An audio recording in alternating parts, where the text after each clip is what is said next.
everybody, it's Alex from Heavy New York. We are back at my house today, and today we are here with Aurin, all the way from New Jersey. Thank you all for being here. Oh, Thanks for having us. Yeah. We appreciate it. No traffic, no train troubles. You guys were actually on time today. Yes. Except for Aside late from train. our train being late, but Yeah, but that's Not too that's normal. If the train was on time, I'd actually be more concerned. yeah. Yeah, like, where's the fire? It makes it hard to come into work though sometimes. Yeah, but there you go. It's a logical excuse, especially when you have to take 3 trains to work every day like myself. So. Oh wow. Yeah, but your newest single is Pause, Rewind, Repeat, which is out now, and I know you have another single coming out. Is this a clear representation of the overall sound of Aurin, or is there more experimentation and different emotion with each song?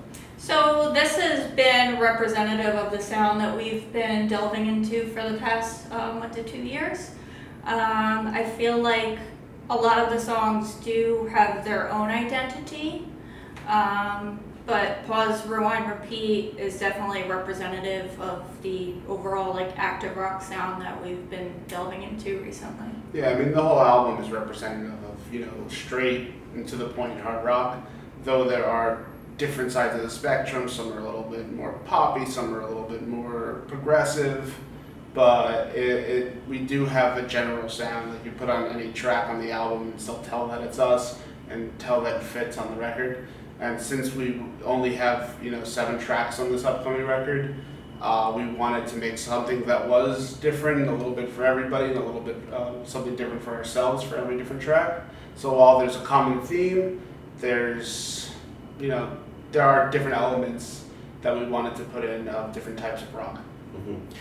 Is this like a preconceived idea to like make maybe a song a little heavier or a song a little softer, or does it just come out naturally that way? It's just overall been coming out more natural that way. So when we started writing the album, we had about 15 songs that we were working on, and throughout the process of when we were getting ready to go into the studio, we started narrowing it down to the songs that we liked the best. Most of which we scrapped.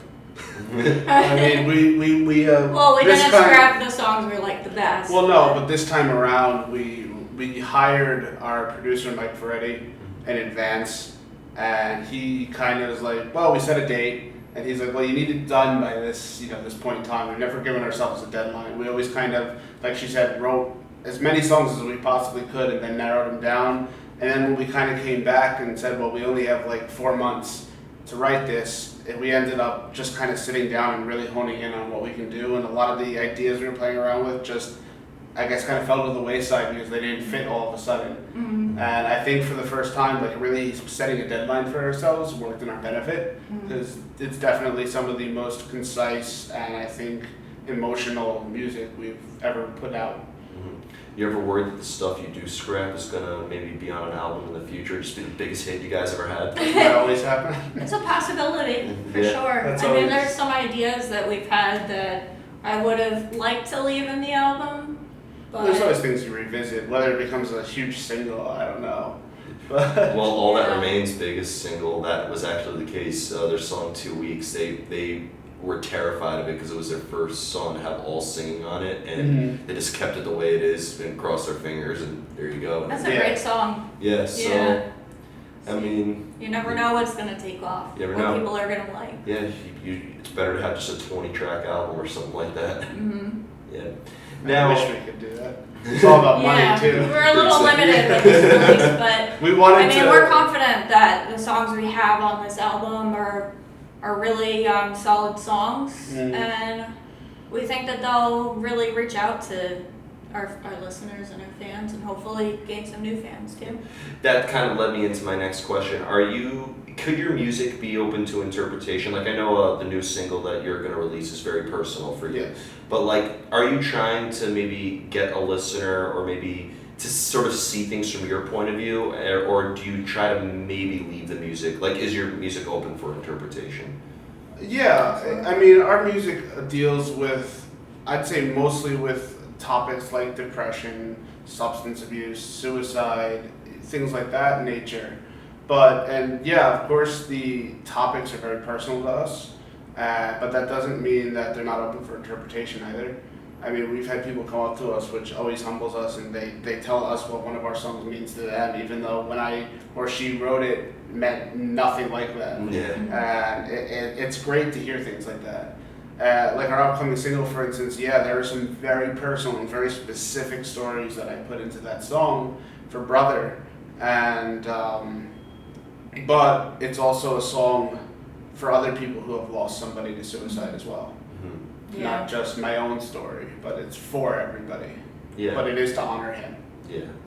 And one thing that we did with the music video was we invited people that have lost somebody to suicide to come up and hold signs about like a thought or a feeling that they had when they We're kind still of went there. through that experience. And it was really cool to have a lot of people be a part of that with us. And it was, I feel like that's kind of representative of how like music can bring people together who have been through a similar experience. When you hear, if somebody were to say that, even if, like what you said, even if it kind of has like nothing to do with what you were originally singing about, does that like kind of change your perspective on like that song as opposed to when you first made it? Or do you kind of like stand by what the song means to you? I mean, the story of where, so I'm sure she could agree, Sarah could agree, but I'm sure the story of where we were coming from when we wrote a song is always going to be part of us. I mean, we're always going to think back to that, but we definitely listen and love to hear people's stories about what they feel. Mm-hmm.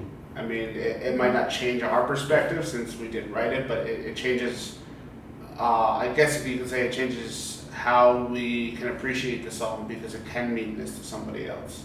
Yeah. Instead of just our own personal views and judgments on based on what we wrote. Mm-hmm. Do you guys think of this subject matter like and write music according to that? Like, does the meaning behind the music come first, or do you guys need music before you could say this is what this song is going to be about? It can go either way. I think for Brother specifically, the subject matter came first, and then the music followed. Basically, what Andrew was writing about and losing his best friend, who was basically a brother to suicide. And yeah, I mean, I wrote Brother because that was about the only song I've ever written that really, it took me 5 years to write, to muster up the courage and then write. So it was just such a personal topic. A lot of the things we do come freestyled, or they come all different ways, but we're fucked up individuals. I mean, as you should. So as far as what the subject matter for each song ends up being, it just kind of comes out. Yeah. We don't usually sit down and write that this should be about this, and this should be about my depression last week. It just kind of comes out. Yeah. As far as like the rest of the songs on the album, I would definitely say that holds true. Mm-hmm. Well, so it's fair to say there's not like a formula that you guys have that applies to every song that you write. It's like the process for each song had its completely own approach and its own sort of method of coming to be, right? Yeah, exactly. I mean, sometimes we'll write a melody first and then the lyrics come afterwards, or vice versa. Interesting. Or, we might start off with the drum part or bass line and just kind of take it from there. This might be kind of like a stupid question, but like, if somebody were to like maybe listen to your song, would they be able to tell how it sort of started off? Like, depending on how a song starts, determine the whole outcome of the overall sound? I don't think so, because things get tweaked so much that it's a far cry from what it was when we originally started it. Mm-hmm. I mean, I feel like by the from when we start something and initially demo it to when it's fully fleshed out and recorded, it's I think it's been worked out to death at that point. So it's kind of a gamble, I guess. Yeah, I mean, you've made a lot of changes in the writing process, and even when you go into the studio and record, you're still kind of tweaking things or trying to make the song better. Interesting. And I have two more questions, because I it's been a while since I've seen you guys live, or I saw you guys at the U-Rock Foundation Yes. benefit. That was the last time I saw you, which Yeah. was amazing, by the way. That was such a cool event. Yeah, We love- really love the enjoyed Rock being Foundation. a Yeah. part of that. I Yeah. mean, mental illness awareness is like a big part of who we are. Yeah. Yeah, it is. We And- are really. Yeah. Yeah. I And mean, I and being suffer able to from work with- depression, and yeah. my parents are both schizophrenic. Oh, So I mean, it's always been a real personal thing to me. that's beautiful that like you guys. I don't know if it's the right term to say it by, but it's almost kind of like you use pain as a paintbrush. Yes. Or the best quote I've ever heard is you use this more as your armor instead of your anchor. Mhm. And I Yeah. think that was a quote I heard from my friend. I feel like that's a really good way to relate to people, but also express yourself at the same time. It seems like Almost definitely. it's like a win-win It's a great situation quote. for both you guys and for your listeners. And when I saw you guys at that U-Rock Foundation benefit, which was amazing, but I also saw you I think it was like a year before that at Lucky 13, Yes. which was a fun show as well. Mhm. When you're playing live, is it a completely different game than when you're like playing in the rehearsal space or like in the studio, or do you kind of channel a similar energy regardless of where or how you're playing? I mean, you can have fun at rehearsal the same way you have fun live. But I think rehearsal is definitely more work, and you got to get this right. Mhm. You know, let's not sound like shit. Mhm. I think the more interesting part of it is, you know, how I am in real life versus to how at least I am on stage when I get to play live, which is different from being in the rehearsal studio or the actual recording studio. In my actual life, I'm completely introverted. I don't normally like talking to people, and I stay inside. And when I play live, I run around like an idiot, jump, fall Yeah. down, jump off the stage, play in people's faces. You know, I'm a moron. It's we like can any get that energy. at a studio if we did that while recording. It's the only time in my life where I could almost, I wouldn't say it's like a different personality, but that's the only time I'm able to actually release that side of me. And that's why music is so beautiful. Yeah, it's like the energy that you just did not like express in any other form. It's like everything is let out there. Yes. Yeah, and how about for you? Because I'd imagine you have to stay on key the whole time, and it's not like you're playing a post-hardcore show where you're swinging the mic around, and like you have to maintain your vocal key. You have to memorize lyrics. I can tell you're very focused when you play. Yeah. Is it a completely different mind frame playing live versus like in a studio or a rehearsal space? Absolutely. I mean, when you're playing live, you want to try to put on the best show you can for your audience, Mm-hmm. because they've taken the time to come out and see you. So you kind of want to reciprocate that. Yeah. Do you try to maybe execute the material exactly how people are hearing it on the album, or can you? No, we make changes Yeah. here and there live. Especially because in the studio, God knows how much money is invested into each one of these studios, millions of dollars, Yeah. and you're on top of it when you're listening or performing in a studio. It's you're layering it. The sound is controlled. It's a controlled environment. When you're playing live, you have to be like, okay, how can I? There's 3 guitars here. How do I fit that into one? Yeah. Into one play. Yeah, into one exactly. riff. And just how she's singing, she has a 3-part harmony, and I don't sound like a woman. So, it's a matter of just trying That's to work it debatable. out. Thanks. Oh. It's just a matter of trying, especially because live sound is just completely unpredictable. Yeah. You're really at the mercy of what the venue has Yeah. and who your sound guy is, Yeah. or if you have your own sound guy. But even then, you're still at the mercy of what equipment the venue has. Yeah. So you just kind of have to gauge it on, that the quality won't be as controlled as it is in the studio, and you're doing the best you can to kind of supplement it. Mm-hmm.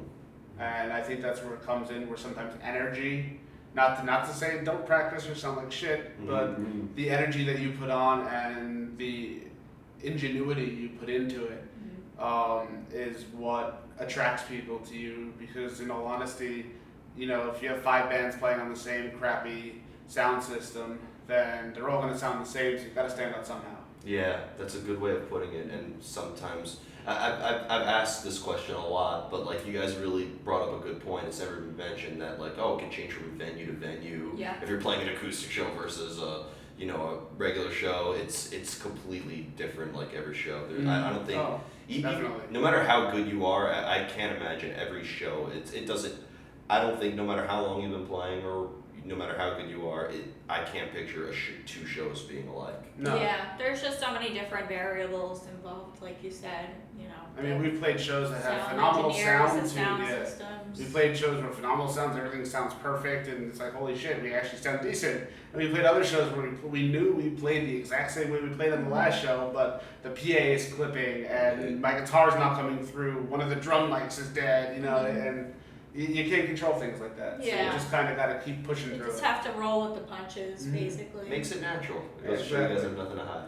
And the final question I wanted to ask you is being a band from, like, you guys are from Hackensack, I believe, or that's what your phone area. Hawthorne. We're from Hawthorne. Our band is based out of North New Jersey. Bergen County? We're Passaic County. I'm from Bergen County. Hawthorne's like in the mid, Like goes right into on the Bergen cusp. County, Okay. but it's Passaic County. Okay. And they live in Morris County. No. Now Lisa lives in.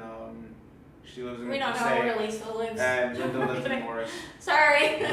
No, she lives in Nutley, which is. But do you guys have kind of like a scene? Like I've interviewed quite a bit of bands from New Jersey. Like one of my really close friends in the band Psycharian is out there. Dead City Crown, who's amazing. Yeah. You know, We've there's been that so way a many. couple times. Yeah, there's such awesome Yeah. people and great musicians. Is there like a scene that you guys are currently active in New Jersey, or do you try to like maybe play outside your hometown as much as you can to spread the name? Well, for the past couple of years, we've been focusing mainly on writing, getting into the studio, and getting adjusted with our recent bassist, Lisa, who's been with us for like the past year and a half.